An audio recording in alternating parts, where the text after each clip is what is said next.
We all know Rachel Reeves is full of lies, and to be fair, recent interviews have been pretty tame on her for lying on her CV. This was until this morning, where the Chancellor was grilled over her lies, and her response was laughable.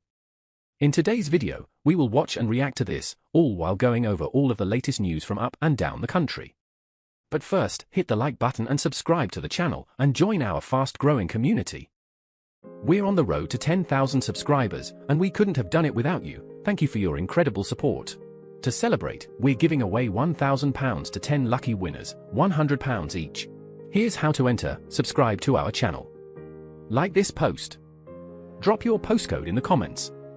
Once we hit 10,000 subscribers, we'll randomly select the winners. Don't miss your chance to be part of the £1,000 giveaway.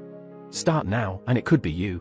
So this is your first appearance on Good Morning Britain since quite a few months, and certainly since allegations about you enhancing your CV, your personal CV, surfaced. That was in November, I think. As it is your first appearance on the programme since that story dropped, I think it's important that we ask you about it. We don't seek to embarrass you, but we'd just quickly like to go through it. It'll take me 20 seconds to summarise it. You told Stylist magazine that you'd worked at the Bank of England for a decade. In fact, it was only 6 years, and one of those years was at the London School of Economics doing a master's course, so that's 5 years and not a decade. And in biographies that you'd actually endorsed, it was stated that you worked as an economist at the Bank of England, the British Embassy in Washington, and latterly at the Halifax Bank of Scotland. But according to your former colleagues, in your actual job, you actually worked in a support department at Scottish Bank, and you sort of helped out with admin and IT, and that's all earned you the nickname of Rachel from Accounts.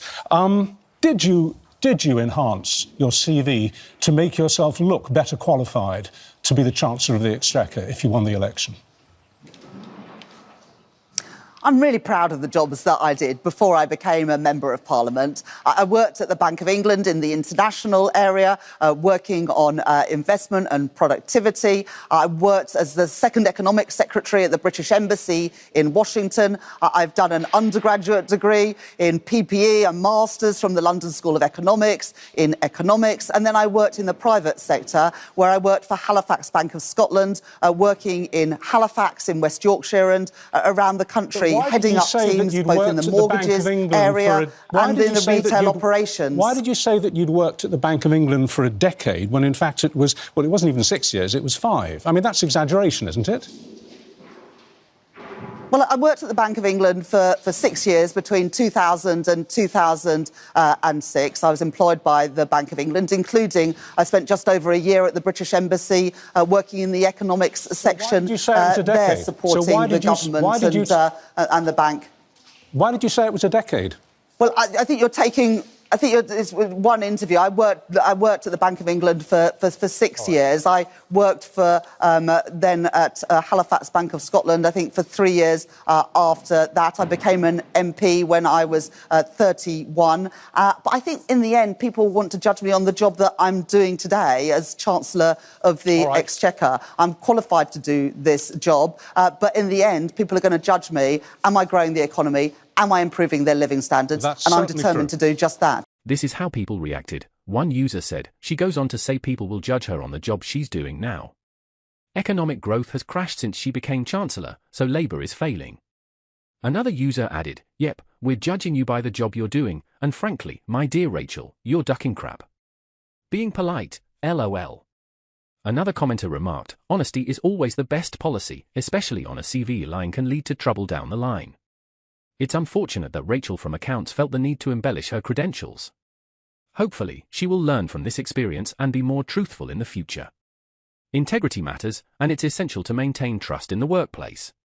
Let's hope Rachel takes this as an opportunity to grow and become a better version of herself. Adrian chimed in with humour. Good job, she was in Driffield for that interview, as I start drifting off when listening to her speak. What are your thoughts on this? Let me know in the comments. In other news, a 12-year-old girl was viciously attacked by an XL bully dog that jumped on her back and latched onto her arm in Nano, South Wales. The incident occurred in the early evening on October 7 when the dog, named Rocco and weighing between 7 and 8 stone, ran at high speed toward the victim. The girl described hearing shouting behind her before turning to see the growling dog approaching.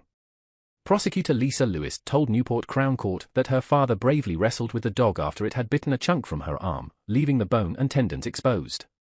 The dog's owner, Justin Allison, showed little urgency in helping, with witnesses saying he didn't seem bothered as the girl shouted for help in the middle of the road. Allison, 38, from Ebble Vale, was jailed for 3 years at Newport Crown Court on Wednesday after pleading guilty to multiple charges. The unemployed father of 2 admitted possessing a banned breed without a license and being in charge of a dog dangerously out of control in a public place. He also pleaded guilty to possessing an offensive weapon after police found a butterfly knife in his bedroom. The court heard Allison had bought Rocco as a puppy for £1,000 despite being on benefits for many years. The XL Bully, which was unregistered with police but known to local vets as Rocco the Dude, was later seized and humanely destroyed. Allison was also banned from owning dogs for 10 years. In a victim impact statement read to the court, the girl described the attack as a bad dream and expressed worry about losing the use of her arm. She said, "I was housebound for weeks after the incident. I couldn't sleep in my own bed." The court heard that she missed 6 weeks of school, feeling excluded from her friends and unable to participate in activities like karate, rugby, gymnastics, and athletics.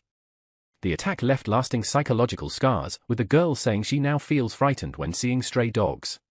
Sentencing Allison, Judge Daniel Williams condemned his reckless disregard for others' safety, saying, "You put enhancing your status, putting swagger in your step, above the safety of anyone else." Detective Chief Inspector Virginia Davies of Gwent Police said the case should serve as a reminder to all dog owners of the importance of keeping their dogs under control at all times. Lastly, King Charles has demonstrated an encyclopedic knowledge of every area in Britain, according to MPs who attended a recent Buckingham Palace reception. The monarch hosted around 270 MPs and 45 peers in the state ballroom, welcoming newly elected and returning representatives alongside his wife, Queen Camilla. Paul Waugh, Labour MP for Rochdale, praised the King's extensive regional knowledge, saying, "He's impeccably polite and knows a lot about every constituency. He's got an incredible encyclopedic knowledge of every area of the UK."